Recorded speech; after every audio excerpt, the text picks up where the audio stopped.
President Trump has picked JD Vance of Ohio as his running mate. What do I make of this? Do I think it's going to help or hurt? Also, what in the world is going on at the Republican National Convention? Twitter is aflame with all kinds of takes, and what is also going on with the changes in the party platform, why were pro-lifers and some Christians pushed out of the process. Oh my goodness, I've got my dad here to help us break it all down today and give us his calm insight on all of this and so much more. This episode of Relatable is brought to you by our friends at Good Ranchers. Go to goodranchers.com. Use code Allie at checkout. That's goodranchers.com, code Allie.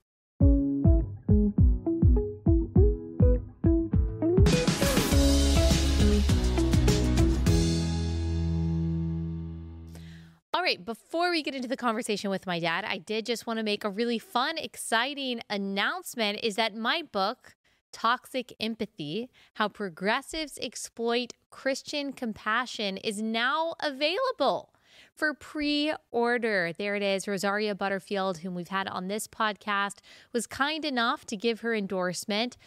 This quote is one of my favorites. Every page of this book is a lifeline to sanity. She very graciously says, and that's what I hope. This book has been 3 years in the making, and it is combating the progressive lie that in order to be kind and compassionate, especially as a Christian woman, you have to be progressive. So we go through these 5 lies that we hear from the left, these catchy mantras. Abortion is health care. Trans women are women. Love is love. No human being is illegal. Social justice is justice. And we look at the anecdotes that we are constantly fed by fear mongers, but also empathy mongers, that make us believe in order to be loving, we have to take the progressive, affirming position.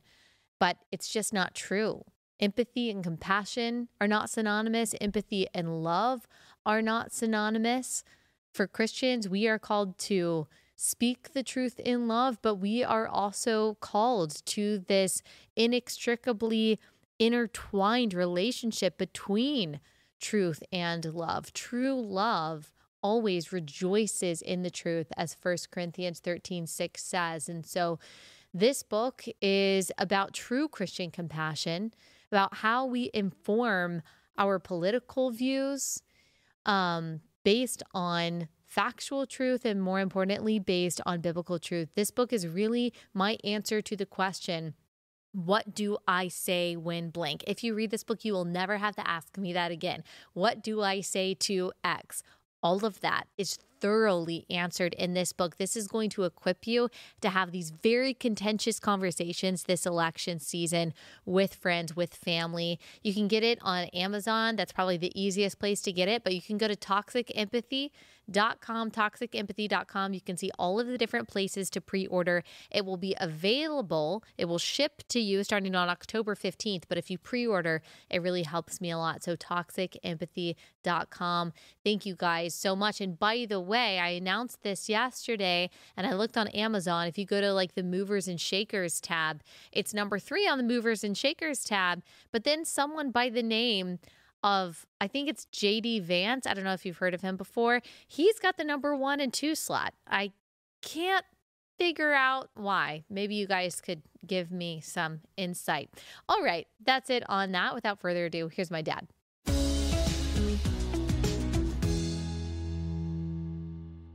Okay, Dad, welcome back to the Relatable program.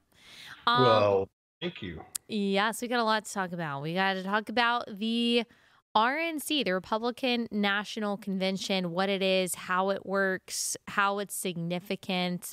But first, let us start out by just watching this epic entrance by Donald Trump last night in Milwaukee. Here's shot 1. And I had to start again. Just my children and my wife. Thank my lucky stars. Forget the men who died, who gave that right to me. And I gladly stand up.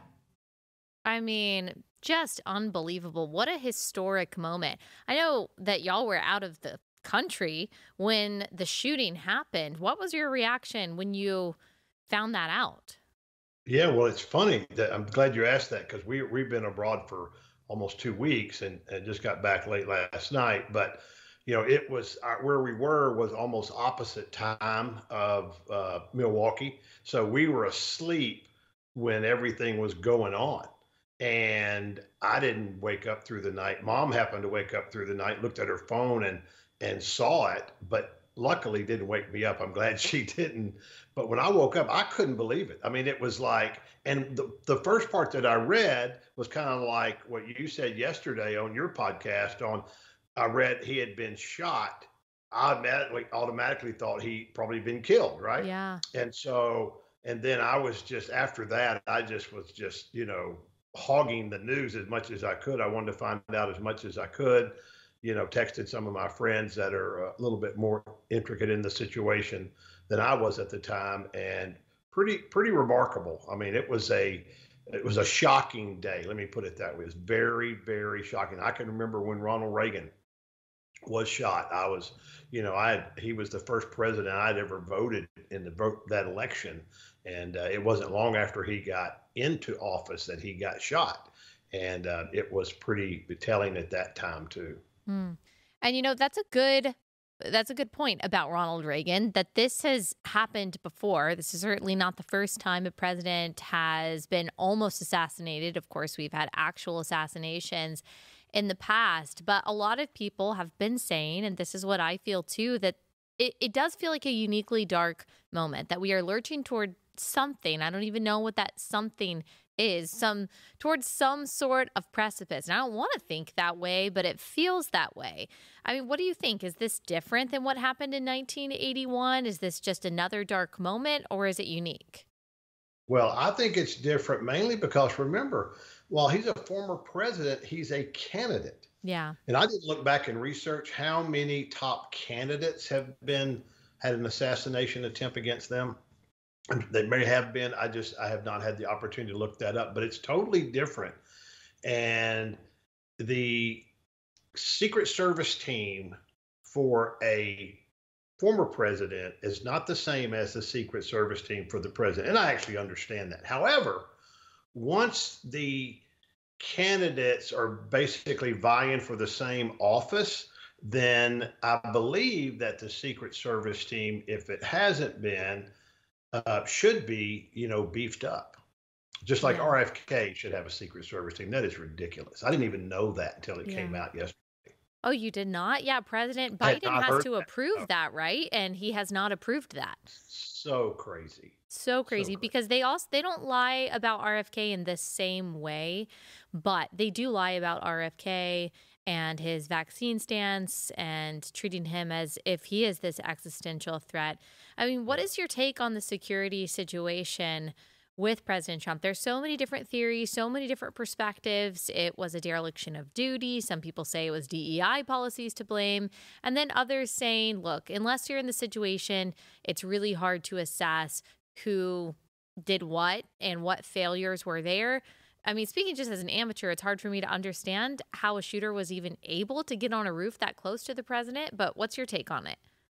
Well, I will remember when I was in public office, I had dinner one night with a friend of mine, and he had brought a couple of guys in that were former Secret Service people.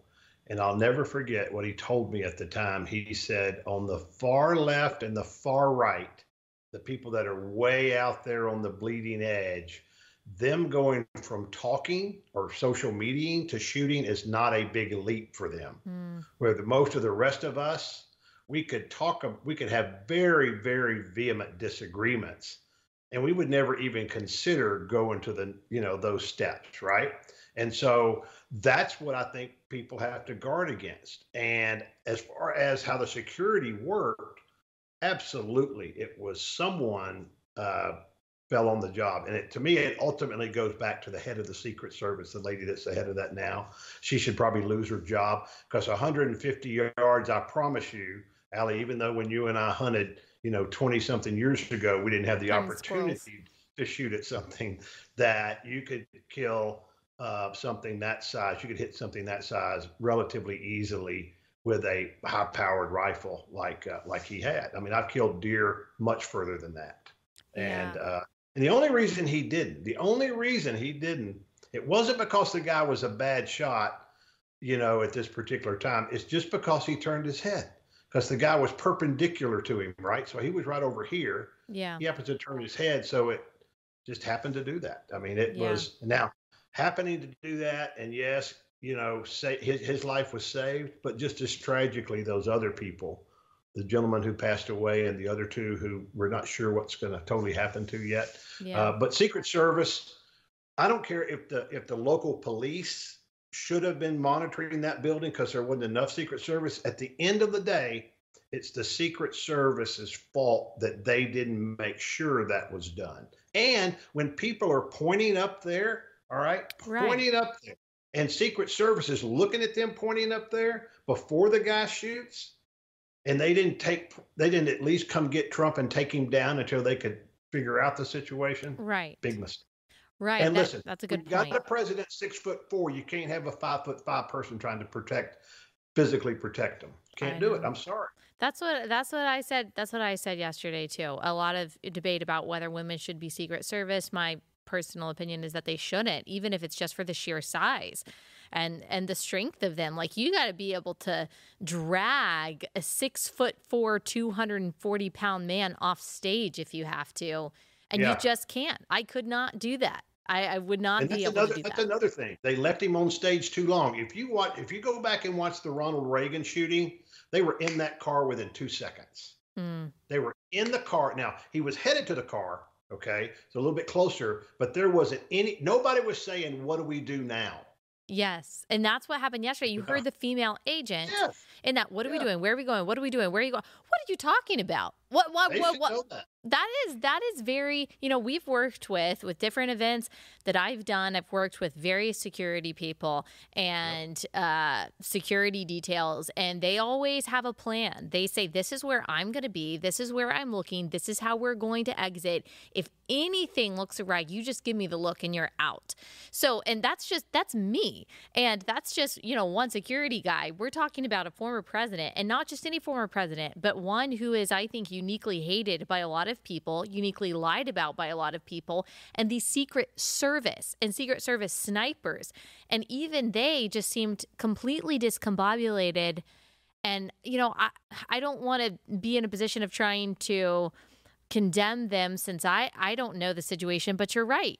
It just seems like at least they should have said, I don't know what that person is doing, but let's get Trump to safety and figure it out. And they didn't, and now someone is dead. Yeah, you have to be cautious. We'll see. I hope we get a fully transparent, although it's not likely that we get a fully transparent investigation results and that they'll be reported to us pretty quickly. Because whatever happened, it happened. The American people have a right to know. We don't need to know their secret way that they, set up security and all that type of stuff. We just need to know, okay, where was the failure? Why did it happen? What have we done to make sure it won't happen in the future? Yeah. And there was that story of the local police officer climbed up, saw the kid with the gun and retreated. And I just wonder, why not after that? Was that kid not surrounded in a second and taken down? I don't know how long was it? I haven't heard how long it was between when he saw him and when the boy shot. I don't know. Well, but he should have been on the horn quickly, and once he got out of his way, he should have been yelling up there just to cause confusion, right? Yes, and I don't know if it was that interaction between that and their interaction with the shooting. I know that it's been reported, according to the Associated Press, that from the first time law enforcement saw this guy to when he actually shot was 26 minutes. That in and of itself is damning to me. Anything more than 1 or 2 minutes. Yeah. That should happen. They should have been on that, It's disturbing. Disturbing. Well, we weren't going to go that direction, but when you see the president walking in and he's got the bandage on his ear and you know what he has just gone through, we kind of needed that context. And I don't know if you noticed this. We just watched for a little bit last night before we went to bed, but Trump at the convention, you probably didn't get to watch since you were on a plane, but he seemed very subdued. He seemed, I'm sure he's exhausted, but I think he's probably a little traumatized. And I just wonder if he is a little humbled. I mean, you get that close to death, it's almost a spiritual experience. He seemed very different in his countenance last night. I assume, I've never had an experience like that, but that's what I assume as well. And hopefully, as a leader, you lead as much by what you don't say as to what you say, right? And so hopefully, as a leader, he is trying to pass on, hey, this is my demeanor. And I'm sure he'll give a very powerful speech, but this is my demeanor. This is demeanor we need to take on. I will say one thing that I thought was kind of funny, though. And again, sometimes you just have to laugh at different things. It's okay. Surely you could do a better job of bandaging that ear than to put just like a square pad on there. I mean, I think you could make it just a little bit better. Did you notice that? It was but the question is, if he's got a hole in his ear, will he wear some type of earring? I mean, that's the real question. I don't think so. I don't think so. I mean, you never know. You never know with Trump.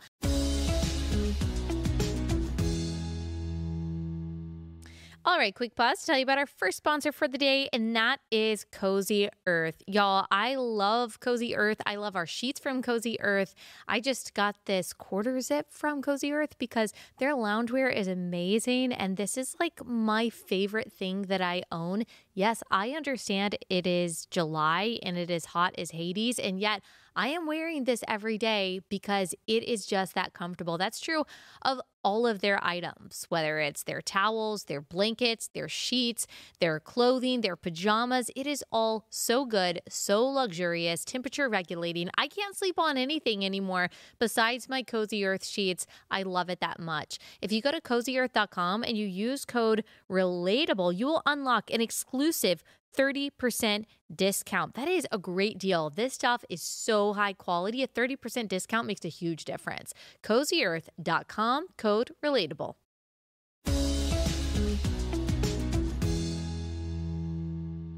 I love this quote by Ronald Reagan after he got shot, and I just pray this for Trump, that this would be his perspective. He said, this is part of his diary entry, actually. It says, getting shot hurt. Still, my fear was growing because no matter how hard I tried to breathe, it seemed like I was getting less and less air because his lung was punctured. I focused on that tiled ceiling and prayed, but I realized I couldn't ask for God's help, while at the same time I felt hatred for the mixed up young man who had shot me. Isn't that the meaning of the lost sheep, that we are all God's children and therefore equally beloved by him? I began to pray for his soul and that he would find his way back to the fold. Of course, the young man that shot at President Trump is dead, but just that kind of release and that grace. And he also said, I owe my life to God and will try to serve him in every way I can. Of course, that's what we want for all of our leaders, to owe their lives and their position to God and to try to serve him in every way. So maybe this was a spiritual experience for Trump, and this can be used in that regard. Well, I mean, nothing's new under the sun, which you talk about a lot. And Daniel 2:21 and 22 tells us about who's going to be our leaders. It's who God sets them up and takes them down. Now, we participate in all of that because we're a people of free will, and sometimes we get what we ask for, as you read through the Old Testament for sure. And it's the same way here. Okay, back to the RNC, shifting back to Milwaukee. What is going on there this week? What does it all mean? Well, in some ways, it's pretty perfunctory when you have a situation where Donald Trump, going through all the primaries, even though you and I may have voted for him or whomever we voted for, we were not voting for him per se. We were really voting for delegates that go to the convention. And each state has so many delegates. I think there's 2,300, 2,400 total Republican delegates. And based on the population of your state and how many congressional people you have that come out of your state, how many House of Representatives and senators you have, that determines how many delegates to the convention. Okay. And then so those delegates go there, all right? And the delegates then will, mostly they're going to a bunch of meetings and they're hearing policy people. I noticed one thing they have on there, there's a new Dennis Quaid and John Voight movie coming out about Ronald Reagan. They'll have pre-screens of that. They'll talk about different, maybe there'll be experts on immigration. They'll have a lot of parties. It's kind of a fun time for everybody to be there. And then they'll have speeches, every night generally, they're mostly going to be from politicians, and I will talk about those later if you want to. And then also some celebrities as well, or some special. Sometimes I remember maybe last time they had one of the Gold Star families that was there in 2020, and that's what they do. And then but they do go through a nomination process because the party has to nominate its presidential choice. And then the delegates are bound, we talked about this before, to vote for that person that their state has said they vote for. And for most states, it's winner take all. Some states, they still divide them up. So you might see somebody say that they give, 30 votes to Donald Trump and 20 votes or 10 votes to Nikki Haley, okay? That doesn't mean somebody's broken the mold, all right? That doesn't mean that at all. And then, of course, it's the big deal when the president announces his VP candidate, as he did. Yes, and tell me what you think about that. What do you think about JD Vance as a pick? Oh, I don't know if you even remember this, Allie, but I knew J.D. Vance, who he was. I didn't know him, but I knew him because I heard about this book called Hillbilly Elegy, and this would have been, this would have been several years. Whenever it first came out, it came out in 2015, I think. Yeah, and so you were just out of college over in, still living not in Texas, living out of state, and so I read that book. And after I read the book, I thought it was great and all that stuff. But after the 2016 election, I knew exactly why Donald Trump got elected. Because if you read that book, that tells you why Donald Trump got elected. And it's because that he figured out how to speak into the J.D. Vances of the world. And when I say that, how J.D. grew up, he truly did grow up poor. A lot of people talk about that, right? Like even I will say, well, my mom and dad were public school teachers and we didn't have a bunch of money, and we didn't, but we weren't near where J.D. Vance and his mom were, and his grandparents and what have you. And thank goodness for strong grandparents, because his mom at the time was a total wreck. Yeah. She was, on drugs and all this stuff. And his dad was in and out of the picture. And his grandmother, if you read the book or watch the movie, she was one tough cookie. I mean, she raised him. Now, to his credit, he was obviously whip smart. Yeah. He was whip smart coming out of the hills of West Virginia and southeastern Ohio, because they kind of moved back and forth, I think, or maybe it was Kentucky. But it ended up in Ohio. And if you want to talk about poor but yet proud people, those people that are in Appalachia are like that. And then he goes on. Somehow I forget how it's when he gets, I think, into Harvard, either Harvard or Yale. He went to Yale. He went to Yale. Oh, he would really not be happy with that, would he? He went to Yale, and that's where he met his wife. And going through all that, and then after 9/11, joined the Marines. And I didn't see him when I watched the movie, read the book. I still didn't see him as a politician, getting into public service. I didn't see that. But I think what happens is when you have the opportunity to have a format and have a stage like that, and you see what was in your life playing out all around the country, you feel like, I need to step in and do something about it, not just take the benefits of telling my story. Yeah, he's changed in a lot of ways. I read that book too. Timothy read it before I did, and then I read it, loved it, cried through it, cried when I watched the movie too. Just an incredible story. But what's amazing about it is that he told that story 2015, 2016. It was a #1 New York Times bestseller. It was an Oprah Book of the Month. It got all of these rave reviews from the Washington Post and the New York Times. I don't think if that same book was written today that it would have as much as much of a positive reception by the mainstream media, simply because it's telling the story of poor white people. And especially post 2020, we've heard that you're not really allowed to talk about that. There's only one kind of oppressed person, and speaking about people who might be more conservative, they might be Christian, they might be white, and the hard times that they have fallen on, much because of government policies, that's almost like a taboo subject. But he waded into that, was one of the first people to tell those stories, and that was just meaningful to me. He was an ever Trump guy. I don't think he's trying to hide that, but he was very public because he was very successful as an entrepreneur. After he went to Yale, he was never Trump. Never Trump. Said a lot of things about Trump. But then, he ran for Senate as a Republican in Ohio, and he definitely dropped the anti-Trump perspective, and maybe his mind just, it just really changed. And now here he is. So it's a pretty remarkable, not just his life, but over the past few years, who he has become and how he has kind of risen to this place.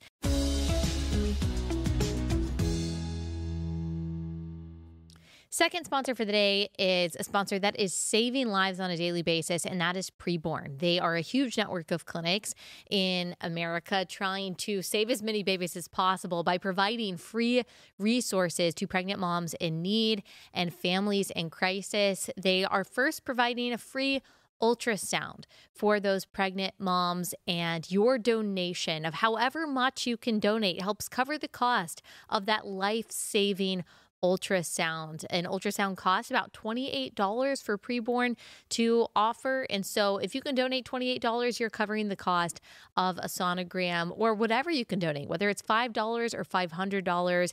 Every bit of your money goes towards saving lives. What an incredible generational impact your generosity can have. I love partnering with Preborn because I want to save as many of these image bearers as possible. Go to preborn.com/Allie, preborn.com/Allie to make your donation today. Preborn.com/Allie.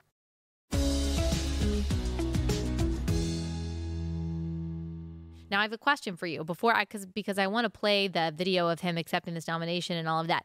But he's a different kind of conservative dad. He is not your typical, George Bush, Karl Rove kind of conservative. He's almost this new generation of what some people call more of a populist, pro-labor conservative. And I just wonder what you think about that. Do you agree with that characterization? Do you think this is a shift? Well, I think you can be pro-labor without being pro-union boss, and we'll talk about that because one of those bosses spoke last night.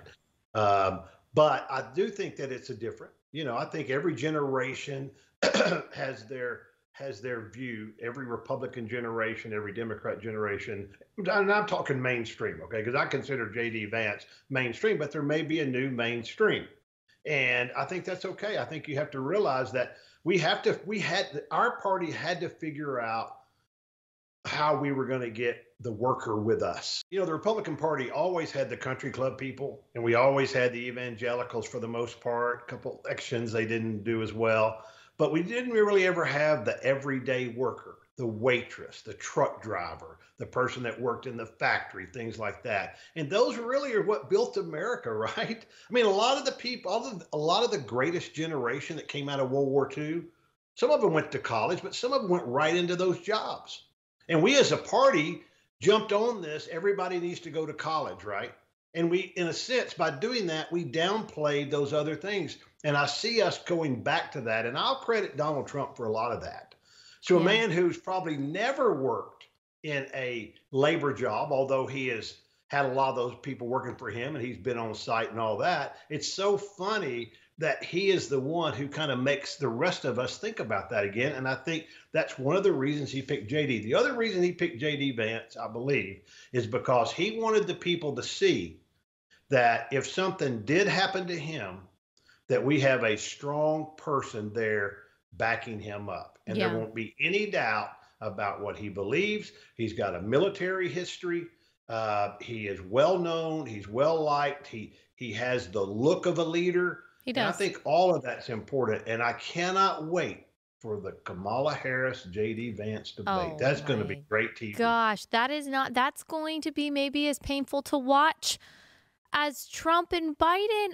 That is like, that contrast there. I actually saw this delusional left-wing journalist. I don't know if she still writes for the Washington Post. Her name is Jennifer Rubin.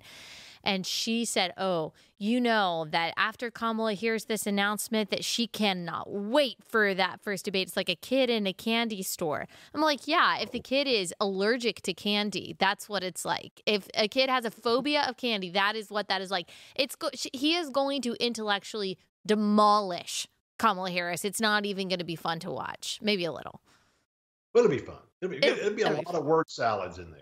A lot of word salads from her side for sure. And you know what? He's young. That's another part of this, is that when you've got 2 tickets and you've got this contrast, even more so. I mean, we saw it, Biden and Trump after the debate, and we thought, oh my gosh, that contrast is insane. But now you've got these iconic photos of a bloodied Trump lifting up his fist in front of a blue sky and the American flag, saying fight to his supporters, as the supporters in the background are saying USA, USA, USA.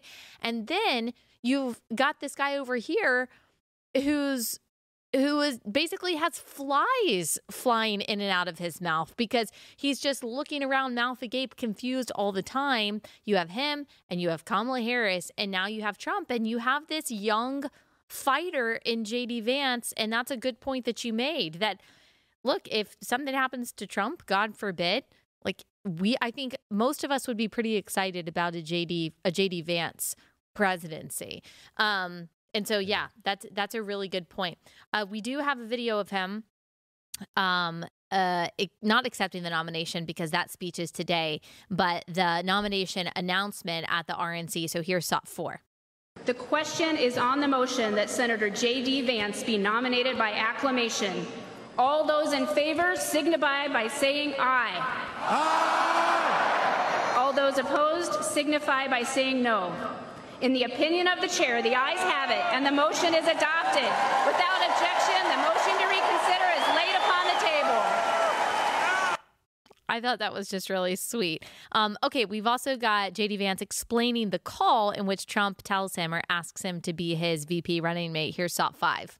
When the president called me today to actually formally offer me to become, the vice presidential nominee, which just sounds crazy, my 7-year-old son was sort of making noise in the background. I'm getting so embarrassed. It's like, oh my God, Donald Trump's asking me to be his vice president. So the phone rings, he calls you, and you're like, okay, this is the call, or maybe not the call. Or maybe it's a bad call, right? It's the call. Who knows whether it's good or bad? But then he actually has me put my 7-year-old son on the phone. You think about this, everything that's happened, the guy just got shot at a couple of days ago, and he takes the time to talk to my 7-year-old. It's a moment I'll never forget. Dad, your take on that? Oh my gosh. I actually watched that last night. I was watching it on Mom and I were watching it on our phone in the Admirals Club where we were waiting for our next flight to come home. It was incredible. And it doesn't, of the other stories I've heard individually about President Trump, it doesn't surprise me at all that he asked to have the little boy get on the phone. And, I watched that whole interview. It's something you said a few minutes ago about how Vance had been anti-Trump. Sean asked him that question. Hannity asked him about that, and he handled that really, really well. What he basically said was that, hey, you know what? I didn't know him as well. I had also been sucked into what the media was saying about him. And once I learned who he was and got to know him over the last few years, I admit I was wrong, and I changed my mind on him. And I thought that was most people don't do that. People are forgiving people. Americans are forgiving people. If you'll just admit it when you're wrong and then, move in the correct direction, people understand that. Nobody expects someone to be perfect. Yeah. And I agree with that. And I think as long as he's honest about that, and he just said, look, I changed my mind, and he doesn't try to deny it or lie about it, I'm cool with that. I'm fine with that. And I also think it's fine to have criticisms of President Trump. But I'm telling you, this is another sign of a different Donald Trump. This is another sign, in addition to his countenance at the debate and even last night in some ways, I think the Donald Trump that prizes, which there's nothing wrong with prizing loyalty, but the unforgiving, grudge holding Donald Trump that we've seen come through a few times over the years, like, I think that he has laid a lot of pride down because I know he just wants to win, but to select a VP that at one point called himself publicly a never Trumper, I think Trump has a different perspective. And I think that's good that he's seeing that this is bigger than him. And that's what I hope for. That's what we need, don't you think? Oh yeah, and I forget whether I think it may have been Hannity in the same interview said, well, I asked Donald Trump about this. I said, this is Hannity talking. I think it was Hannity that said, well, he was a never Trumper, and he said these things about you, and evidently President Trump's response was, well, he doesn't think that anymore, does he? I mean, that's the perfect response. Yeah. He could have, and I think the old Donald Trump would have gone off for 3 minutes about that, right? Yeah. But that's what he said. So interesting. You know what? Praise God. I just hope that God is working in Donald Trump's heart because we need that. We are at this turning point as a country. We do need that strong leadership. I am interested to hear what you think about, we talked about this yesterday, how Axios is reporting that top House Democrats are saying we've resigned ourselves to a Trump presidency. I know that we've got a long way to go until November, but as things stand right now with this momentum that President Trump has, like what are you thinking about this election? What do you think that the Democrats are thinking? What's going on? I think pretty soon, once the whole assassination thing goes over and we get back to a quote unquote normal news cycle, that obviously the attacks will heat back up. Okay. But I also think that the down ticket Democrats are going to be the ones, and maybe not publicly, but they're going to be the strongest voices about having someone else on their ticket. Now, ultimately, honestly, Allie, I'm not sure that's going to happen. I used to think it's probably going to happen. They're going to force him out and what have you. But I don't know that that's going to happen. I think he and his family are so committed to this, and it's very hard to give up power, right? Power gained is rarely freely given up. And so I worry about that a little bit. From a selfish standpoint, I hope he does stay in because I think that's the best contrast that you can have because he has to run on his record, and we can point to his record. And anybody else they put in is going to say, hey, that wasn't me. I would do things somewhat differently, even though I love President Biden. But I don't, again, as I've said, every time we've talked, no matter what happens so far in across the country polling, it still stays kind of within the margin of error. Yeah. Now the good part is in the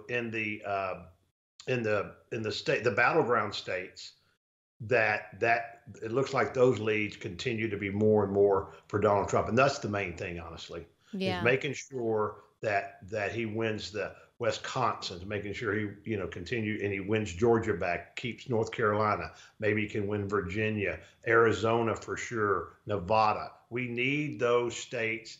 Might even need Pennsylvania, although that's a stretch. What we have to worry about for the next 4 months, and what I want your viewers and listeners in their local areas to pay attention to, please, is what's going on with your local election officials. I didn't say elected officials, the people in your county or in your city, however they do it, that run the elections, okay? What are the little things that they may be doing that you need to be paying attention to? How do they find that out? How do people find that out?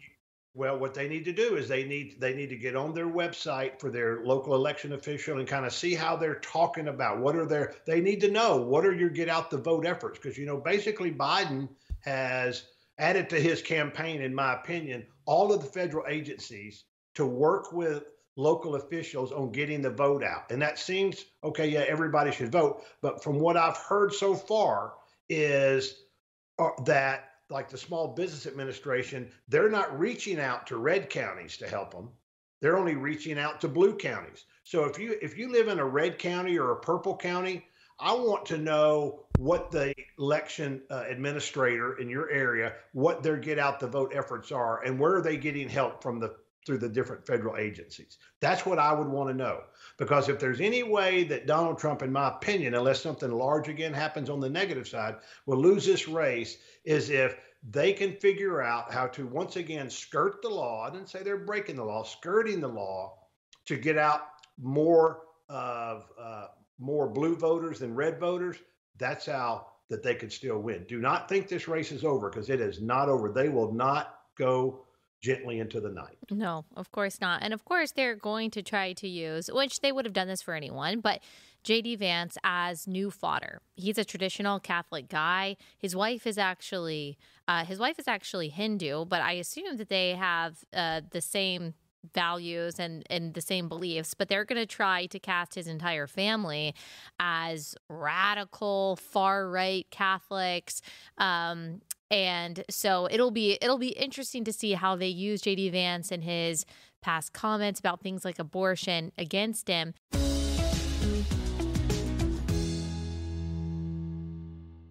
Next sponsor is NetSuite, and this is specifically for business owners. So if that's you, make sure that you listen up. If you want your systems to become more efficient, if you want that one source of truth to make sure that everything is organized, then you need to check out NetSuite. It is the #1 cloud financial system, bringing accounting, financial management, inventory, HR into one platform in one source of truth. With NetSuite, you reduce IT costs, you cut the cost of maintaining multiple systems, you improve efficiency by bringing all your major business processes into one platform, slashing manual tasks and errors. Over 37,000 companies have made the switch. They are glad that they have. By popular demand, NetSuite has extended its one-of-a-kind flexible financing program for a few more weeks. Head to netsuite.com/Allie, netsuite.com/Allie.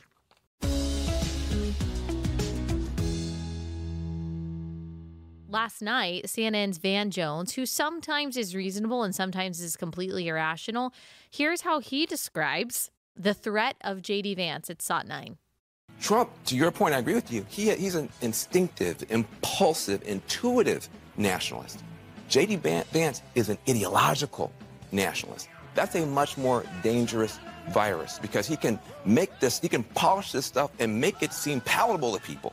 He can sell this stuff to Silicon Valley. He can sell this stuff other places. And what it does is it locks the Republican Party on a pathway that I think is dangerous for the world. This pick is a horror on the world stage. So J.D. Vance matters because Donald Trump is pointing the Republican Party in a very scary direction for the long term. Okay, Dad. So right after the Republican nominee gets almost assassinated, we have Van Jones on CNN saying that Vance, or if I just want to be as generous as possible, his ideology is a dangerous virus, a threat to the country, a horror on the world stage, because apparently he has scary nationalistic beliefs. A virus, Dad. Well, when they say nationalist, they're saying Nazi. That's their term for Nazi. Yeah, I'm telling that's their signal. That's what they're telling their people and trying to tell independents and what have you. And, when they say virus, they're saying something that can control other people without other people helping it, right? That's what they're saying, right? That where they're saying, like, he's going to take advantage of all these people because he's so, he can speak out there. He's ideologically, they know that when you look at him, he looks like a leader. I mean, he just looks like a leader. Now, obviously, he's got to follow through on it. But a lot of voters are surface voters, right? How he sounds, how he looks, that'll do it. Yeah. They are trying to moderate, it seems like. The Republican Party right now is trying to capture some of those independent voters and those blue-collar voters who might be more moderate than, you and I are on things like abortion. And we've already heard and we've talked about what Donald Trump said at the debate. He said several times he wants a compromise on abortion. He said before 16 weeks. He says, you just kind of have to follow your heart. We believe in these exceptions. Now, J.D. Vance, in the past as a Catholic, I believe has made statements that are very completely pro-life, anti-abortion. But he recently said in an interview on MSNBC that he actually believes in the legal availability of mifepristone, which is one of the abortion pills, which I think is horrible. And then last night when he was talking to Hannity, I did actually see this kind of misconstrued by some conservatives. he repeated what Donald Trump said about following your heart when it comes to abortion, but actually JD Vance was not saying that himself. He was saying that that's what Trump said, and Trump is the nominee, and this is where I have to fall in line now, kind of is what I heard him say. I know that's disappointing for pro-lifers. I would love a more pro-life ticket. I want us to be completely anti-abortion. I also understand that this is the only ticket that we have that represents people that can be pushed and prayed toward life, toward protecting babies, towards wins in that direction. What's your take on that? Well, here's my take. My take is this ticket's not going to do anything to make abortion easier, 100%. And I also believe that what the party is doing, and yeah, I'd like to wave my magic wand as well, but I learned when I was in office that doesn't work like that, is that they're doing what we asked them to do as pro-lifers, okay? We asked them to overturn Roe v. Wade. That has been done. When you overturn Roe v. Wade, it comes back to the states. We had never prior to that in a organized movement said we want a national ban, okay? Although we probably did. That's never been a huge policy thing. I think it's very good to discuss that going forward. No question about it. That would be my preference. However, it is back in the states where the laboratory exists, and hopefully what will come out of that is a potential policy, either that Congress adopts or there's another court case that solidifies it nationwide pertaining to that, and all the way down to, an embryo, right? That you and I would call an embryo. We believe that's a life. There are a lot of people that don't believe that, but I think they're going to stick with that, the fact that that's back in the state's hand. JD might end up saying, if he comes back on your show, which I hope he will, saying that, hey, Allie, I am a pro-lifer. I believe in life at conception, all right? And if I have the opportunity to help promote that, I will do that. However, at this current time, it is in the hands of the states to do that. And I will promise to you that I won't support anything within our executive authority that will enhance the ability for someone to get an abortion. Yeah. Well, we'll see about that. Obviously, we want as many wins as possible toward life so we can save as many. Yeah, and I was, I'm sorry, Alex, for interrupting, but one of the things I wanted to visit on for just a minute is this RNC platform committee. I think people need to understand that. Sure. Every state puts 2 people on that platform committee, and they're elected by their own national committee people and the other delegates. So it's a huge committee. They've been working for a while. They don't just come together and do it, on Monday, right? And what I would like to see is, and I haven't talked to him yet, and I know you probably talked to him in the past, is David Barton is one of our people from Texas on that committee. I would love to know how that conversation went. I think that would be really interesting, and maybe it's an opportunity sometime to reach out to him and have him come on your show and talk about it. But because David, you and I both know, is a very strong pro-lifer and a very strong Christian man, and I believe that he believes the way you and I do. But I was interested to see that he was one of the Texas 2 platform committee members. Yeah, we actually haven't talked about the change yet. We just haven't been able to, and why so many people are frustrated by this. So I'll give a little bit of a summary. Delegates at the Republican National Convention approved a new party platform that softens the party's language on both abortion and marriage. Last week, the platform was quickly pushed through the RNC Platform Committee on July 8th, marking a shift in the party's stance to more closely align with the views of former President Trump and leaving staunch pro-life Christians excluded from the process. Some people are mentioning that the 2016 RNC platform mentions God 15 times. The 2024 RNC platform draft mentions God just 2 times. Most notable to Christian conservatives, the new platform dropped language from the 2020 platform that defined marriage as the union between one man and one woman and called for strong protections for the unborn. The new platform still includes language that links abortion to the 14th Amendment, but it emphasizes leaving the issues to the states. And now I will just say, because I just heard this explained when I was with our friends at Alliance Defending Freedom last week, that that's actually very nonsensical. This is coming from attorneys who understand this much better than I do. But you can't say that this is a 14th Amendment issue and that it goes to the states. The 14th Amendment issue was created post-slavery to recognize the dignity and the need for protection of all people, that they can't be subjugated through slavery. So you can't say that abortion is a 14th Amendment issue and that it goes to the states, because those things are actually incongruent. But again, talking to my friends at ADF, a lot of them were not included in this process. Now, you would think some of the most prominent pro-life attorneys who have argued before the Supreme Court on the issue of religious liberty and free speech, that they would have been included in this to make sure that legally it makes sense. But this new RNC platform, when it comes to life, it literally doesn't make any sense. And I want to know why the best and smartest pro-lifers were excluded from this process. Well, I don't know that. That's a good question. What we need to do, though, is find out who was included in the process, right? But I do think, Allie, I'll push back a little bit. The 14th Amendment, right now, it is in the state's hands. I think one of the reasons, if I want to give everyone the benefit of the doubt, that they use the 14th Amendment because that sets up another court case, right? That the 14th Amendment allows you, okay, assuming that we follow that line, allows that to be brought up into federal court and allows that to get to the Supreme Court, right? There will be a question, is a whatever, whether it's an embryo or whether it's a 6 heartbeat, whatever, is that a human, and therefore are they granted the same protections as we granted everyone in the 14th Amendment? That is going to happen. I don't know if it will happen in my lifetime, certainly going to happen in your lifetime, the Supreme Court will be forced to deal with that, because you're right, that is a human right in itself. They're going to have to decide, is it a human right to life versus a state right to regulate? Exactly. I think that may be why that some of our friends may have got that inserted. I don't know. ADF should have been involved in that.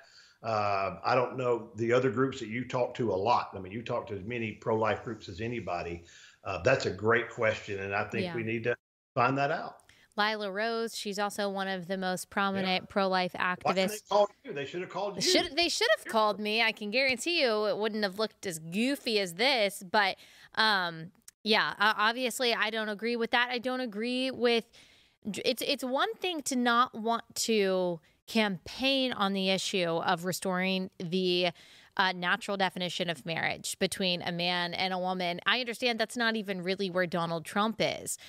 But to drop it from the platform, I saw, for example, Log Cabin Republicans. They are an LGBTQ Republican group. They celebrated this change in the party platform that was approved of yesterday.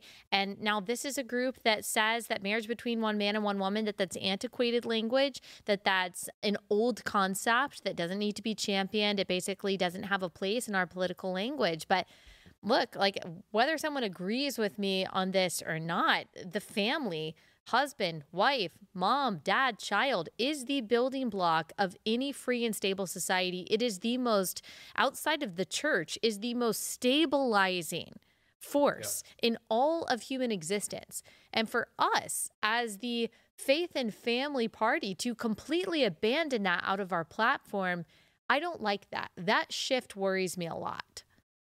Yeah, well, there's a lot of things that are legal that aren't best, right? The traditional family, all the studies show, and they'll continue to show, that's where the children have the best opportunity to succeed. That doesn't mean that a gay marriage isn't civilly is not legal from a civil law standpoint. That doesn't mean that we as a party should say that's equal, right? Because it's not equal. We know that traditional family units, or the nuclear family, whatever people want to call it, are absolutely the most successful families out there. Yeah.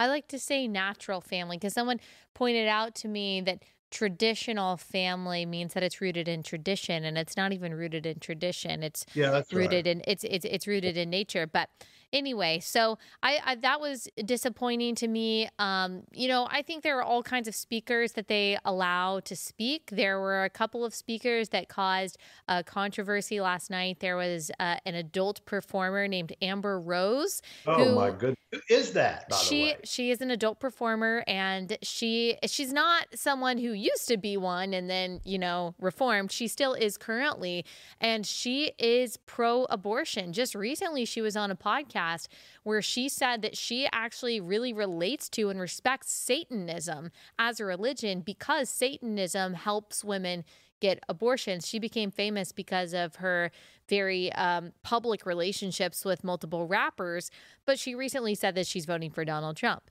Look, I'm happy to have her vote. I'm happy to have the votes of other people like her. I'm not saying that we should gatekeep and say you can only be one way to vote Republican, but do we need a person like that speaking at the RNC?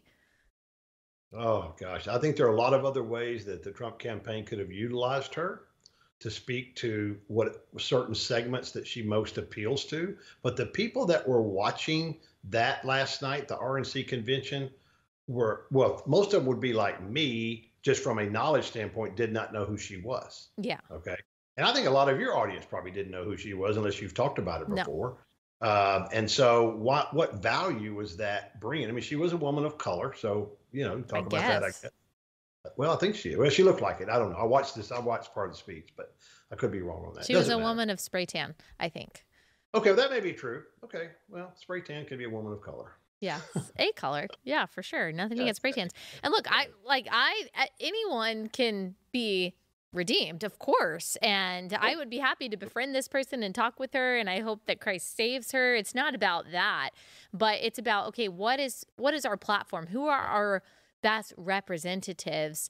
And I'm curious because you mentioned this earlier, so I wanted to bring it back to that. What did you think about the head of Teamsters, who is the biggest labor union, I think, in the country? He gave a long speech, which I personally found very boring. What do you think about that, hoisting him up as a big part of the Republican Party now? Sean O'Brien is his name, so he is a good Irish person, it sounds like to me. Yeah. And he did that with great risk, by the way, because those positions are elected.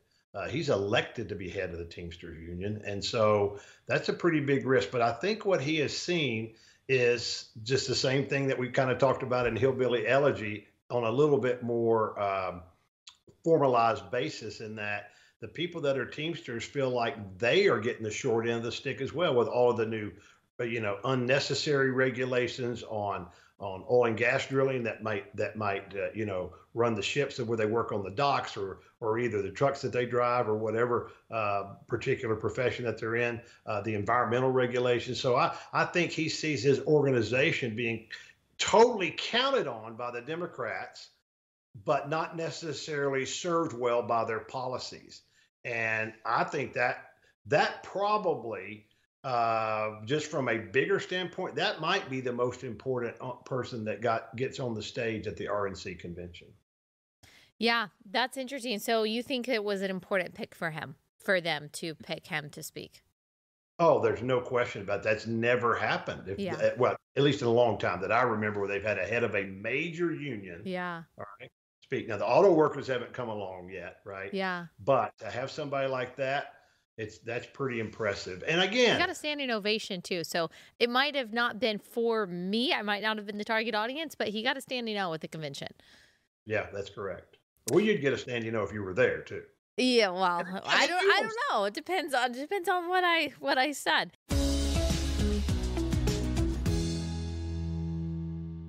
Last sponsor for the day is Jase Medical. Okay, according to the University of Utah's Drug Information Service, total active drug shortages hit an all-time high in this year's first quarter of 323. There were 48 new shortages recorded just this year, through the month of March. It is very possible that that is going to get worse as the year goes on.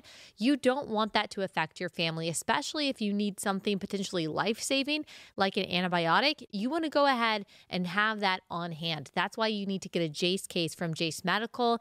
It gives you a supply of antibiotics for the most common infections, and you can add on things like ivermectin and EpiPen. This can literally save a family member's life if you don't have time or you don't have the ability to go through the traditional means of going to the pharmacy, going through your insurance, and getting these medications. You can also get a Jace Daily. That's a year-long supply of the prescriptions that you and your family rely on. Go to jace.com, enter code Allie at checkout for a discount on your order. That's JASE.com, code Allie.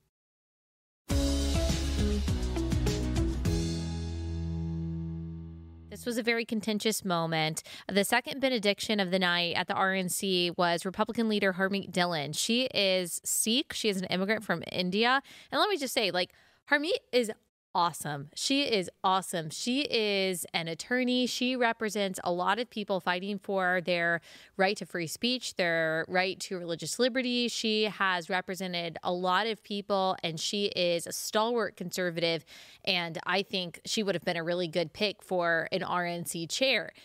A lot of people took issue with her benediction last night and the prayer that she prayed. And here it is. It's Sot 3.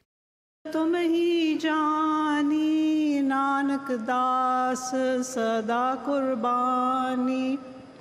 Dear Waheguru, our one true God, we thank you for creating America as a unique haven on this earth where all people are free to worship according to their faith. We seek your blessings and guidance for our beloved country. Okay, so what people took issue with was when she said, Waheguru, our one true God, and then went into talking about how this one true God is the creator. And I saw her going back and forth with people on Twitter saying, I love ya, but I just wasn't on board with that. What she might not realize is that because she kept on going back and forth saying, well, we do just have one God. But that's, of course, not how Christians see things. We believe in the triune God, Father, Son, Holy Spirit, which is not the same thing as the Muslim God. It's not the same thing as the Sikh God. So some people took issue with this, but I'm curious, in the past, at these conventions, do they typically have representations of people of lots of different faiths, or is this kind of new? What would have people said if the second guy would have been a Jewish rabbi? Nothing. Most people probably nothing. Yeah. Nothing. Okay. And listen, I don't agree with her either, and I didn't like that. I had to look what that word was. I didn't know what that word was. But the Jewish people would say the same thing. We serve one God, just like you Christians do. It's